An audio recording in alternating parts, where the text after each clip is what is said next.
gayizini uJuju onkosi yami isinqumo sesiphumile bakwethu. Hayi ke count 1 bamsentense for 5 years. 5 years eDanyani. Count 2 bamsentense 2 years. Count 3 bathi makakhokhe i20,000 rand or uzohlala futhi for 6 months. Count 4 makakhiphe i20,000 rand or uzohlala futhi enye 6 months. Count 5 makakhiphe ifine ka 20,000 rand or bazofaka futhi enye i6 months. Yo,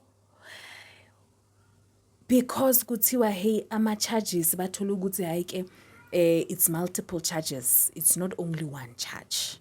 Bathole ukuthi okay fine, number 1 bekungamelanga ukuthi athathe isibhamu kunabantu adubule phezulu ngoba bekazolimaza abantu. So number 1 bekungamelanga nje akumelanga nje ukuthi adubule phezulu, right, in a public space. Number 2 yena samsalufu, right, lesibhamu lesi ashaye ngaso kuthiwa nje asikho emthethweni.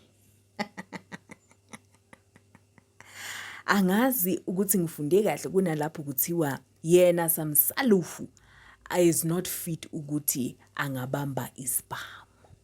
So it's multiple charges.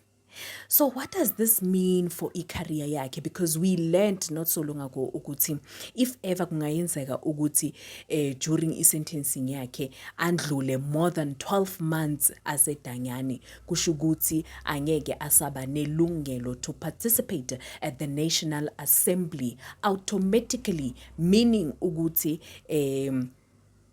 nje i-career yakhe njenge politician angeke nje isaba khona, kusho ukuthi imoshekile. So what does that mean? Like kusho ukuthini? Kusho ukuthini uJuju? Ngoba you know what ne, anyali uJuju vele unamaphutha amaningi, like let it be known unamaphutha. Yes, unalidiphoso Julius Malema, but I feel ukuthi umuntu ofana naye siyamdinga.